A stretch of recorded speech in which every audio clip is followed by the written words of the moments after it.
तुम्ही सांगितलंय की मतदान जोरात झालं पाहिजे, पण पाठीमागचा इतिहास तुम्ही तपासून पहा. इथे आढळगावला सगळ्यात जास्त मतदान झालेलं आहे.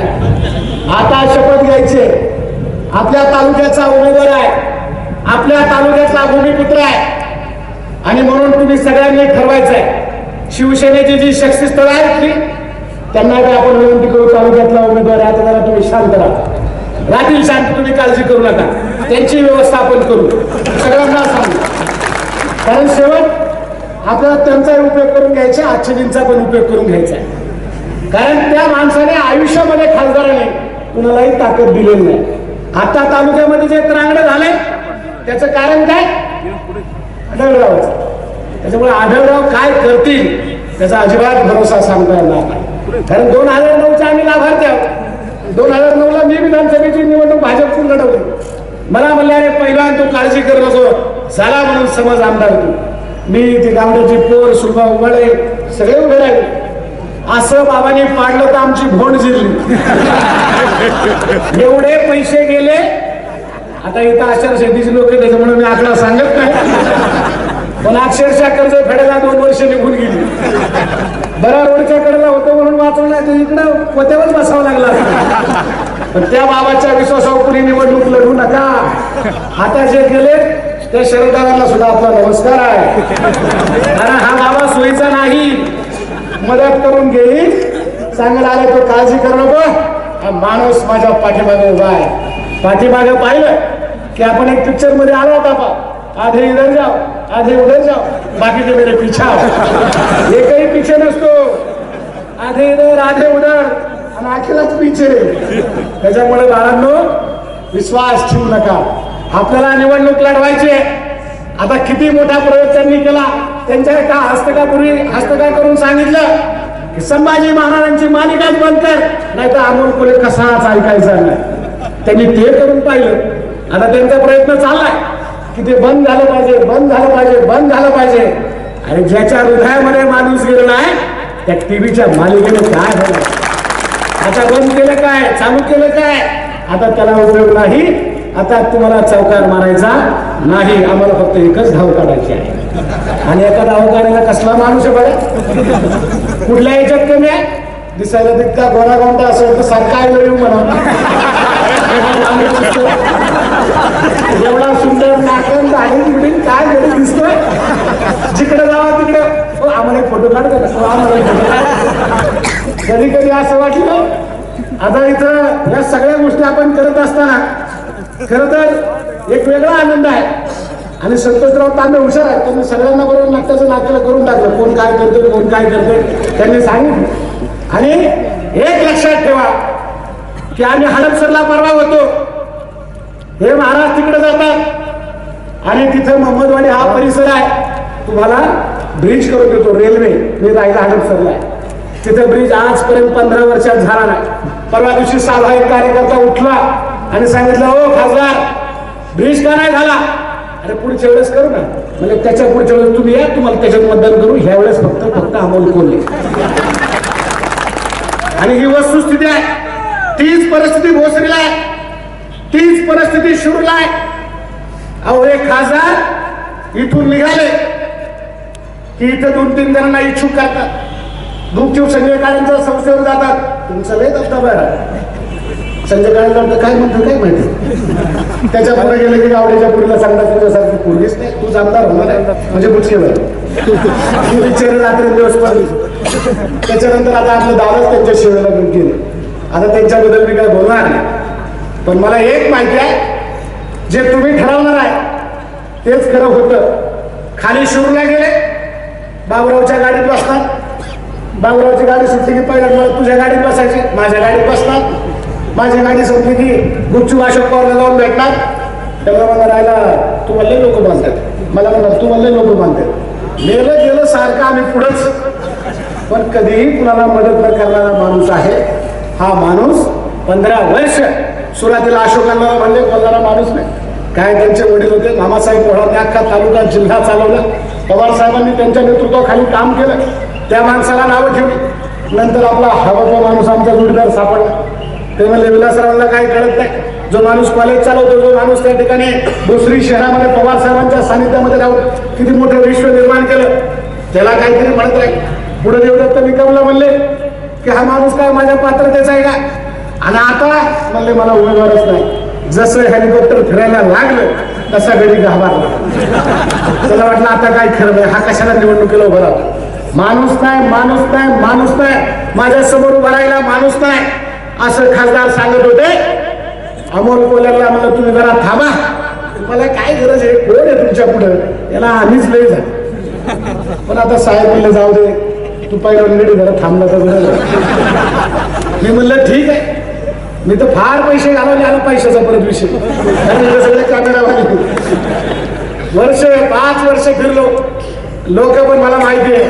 पण मी माझ्या आयुष्यामध्ये शिरूरपेक्षा सुद्धा जुन्नर तालुका पाहिला. अत्यंत प्रेम करणारा तालुका आहे.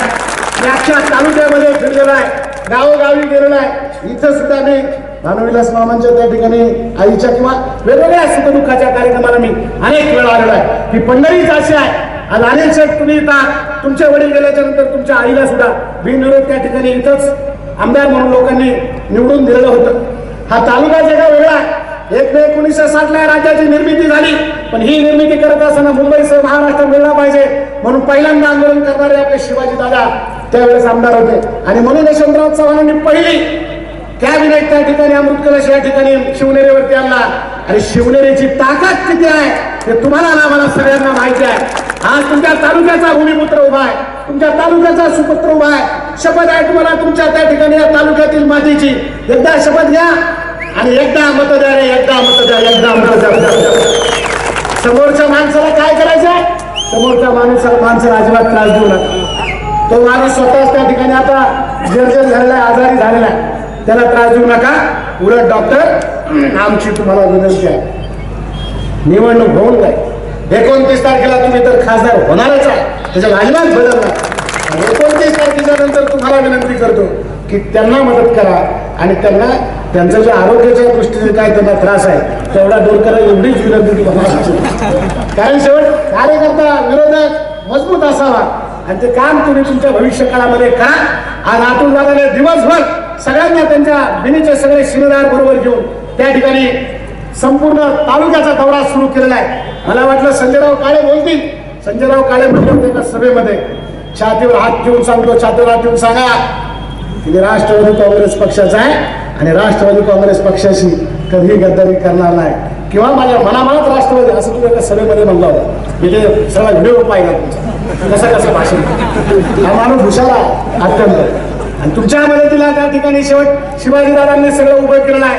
ते राष्ट्र तुमच्या पाठीमागे उभं करणार आहे. आणि म्हणून तुम्ही सगळ्या मंडळींनी एकदा ठरवा.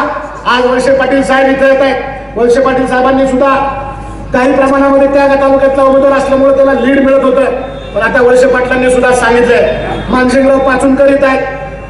आमची 40 गावं त्या ठिकाणी सर्वांना जोडलेली आहेत. त्याला एक तरी मताचं त्या ठिकाणी आम्ही खाली खेचल्याशिवाय राहणार नाही. आंबेगाव मधून त्याला एक तरी मत कमीच लावणार. आंबेगाव सुद्धा तुम्हाला सांगतो सगळे सहकारी इथं बसले आहेत, तुम्ही त्याची अजिबात काळजी करू नका. पण जुन्नरकरांनी आता ठरवा की आता आपल्याला अमोल कोल्ह्यांना मदत करायची आहे. ही मदत करत असताना त्या माणसाने अनेक ठिकाणी जाऊन भांडणं लावलेले आहे. तुम्ही लक्षात ठेवा, बळी पडू नका. कुठेतरी त्या ठिकाणी असणारं मधाचा बोट कुणाच्या तरी तोंडाला लावी आणि सांगेल तू काळजी करू नको, तुला जिल्हा परिषद दाखवतो, तू काळजी करू नको, तुला पंचायत समिती दाखवतो. आणि म्हणून एक लक्षात ठेवा, या भागाचं नेतृत्व सेठ बाबांनी केलेलं आहे. शेठ बाबा खासदार म्हणून या ठिकाणी संपूर्ण या विभागाचं नेतृत्व त्यांनी केलेलं आहे. जांभर शेटनी केलेलं आहे. आणि वल्लभ बेनके सारखा माणूस तर या मातीतच तयार होणार नाही, मला माहित आहे. कारण त्या माणसाने चालवलेला तालुका असणारा राकट स्वभाव आज अतुल दादाच्या थोड्या थोड्या वाक्यामध्ये मला दिसतोय. अतुल दादा मगाशी म्हणले की याचं काय करायचं, याचं काय करायचं, 2 वाक्य बोलले. ते बेनके साहेबांसारखे बोलले. मला जरा वाटलं की अतुल दादा मध्ये आता बेनके साहेब दिसायला नाही तर बेनके साहेब म्हणतो त्याला बांधण्यासारख्या लोक म्हणतात बरं. आता तसलं चालणार नाही. आता त्यांनी ठरवलंय आता बेनके साहेबच व्हायचंय आपल्याला. आणि म्हणून तुम्ही सगळे माझ्या मंडळी मनापासून आपल्या एकदा अमोल कोल्ह्यांसाठी खरोखर तुम्ही शपथ घ्या तुम्ही सगळ्यांशी एकामेकाशी जे काय वाद असतील ते वाद बाजूला ठेवा. आणि आमच्यासारखा 4 वर्ष काम करणारा माणूस बाजूला गेलाय आणि शिरूर मधून शिरूर, हडपसर, भोसरी आणि सगळे भाजपचे लोक आपल्याला मदत करणार आहे. तुम्ही काळजी करू नका, कारण ह्या माणसाने एकाही भाजपच्या आमदाराला नीट म्हणलेलं नाही. आमच्या तालुक्यात आल्याच्या नंतर तो म्हणतो बाबूरावने माझ्या पाठीत खंजीर खुपसला. महेश दादाकडे गेल्याच्या म्हणतो माणूस कसला कुणाचंच ऐकत नाही आणि वेगवेगळ्या पद्धतीने महेश दादाला बोलतो. पलीकडे गेल्याच्या नंतर सुद्धा तीच परिस्थिती आहे. त्या ठिकाणी सुद्धा असणाऱ्या आमदारांना तशाच पद्धतीची वागणूक देतो. खेडमध्ये आल्याच्या नंतर सुद्धा आपण या ठिकाणी असंच सांगतो. पण खेडचा आमदार सुरेश गोळे हे फक्त आणि फक्त आपल्या अमोल कोल्ह्यांच्यामुळे आमदार आहे. तुम्ही काळजी करू नका. खेड तालुक्यामध्ये त्यांना जे लीड होतं ते लीड आदरणीय अमोल कोल्हे यांना जे 50,000चं लीड त्यांना मिळायचं ते अख्खं लीड अमोल कोल्ह्यांना त्या ठिकाणी मिळणार आहे.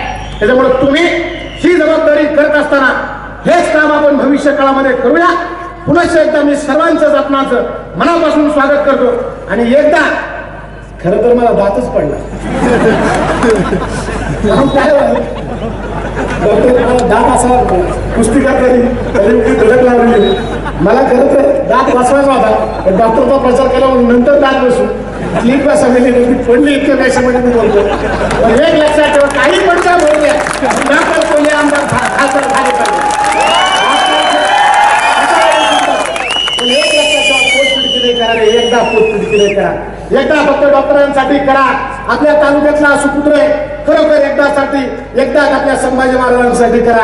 आणि त्याने संभाजी आपल्या राज्याला दाखवून दिला, संपूर्ण देशामध्ये दाखवून दिला.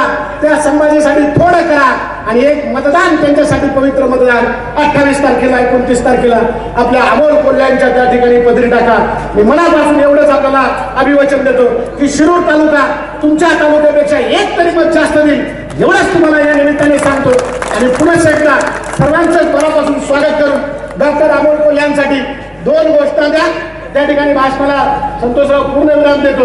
त्या ठिकाणी हात सर्वांनी हात वर करून अमोल कोल्ह्यांसाठी त्या ठिकाणी सर्वांना अभिवाचन करा. अमोल दादा तुम्ही जरा 2 मिनिटं उठा, सगळ्यांना नमस्कार करा आणि सांगा की अमोल दादांनाच मतदान करणार आहे, डॉक्टर अमोल कोल्ह्यांना मतदान करणार आहे. तुम्ही वर करा, तुम्ही महत्वाचे आहे. द्या आवाज.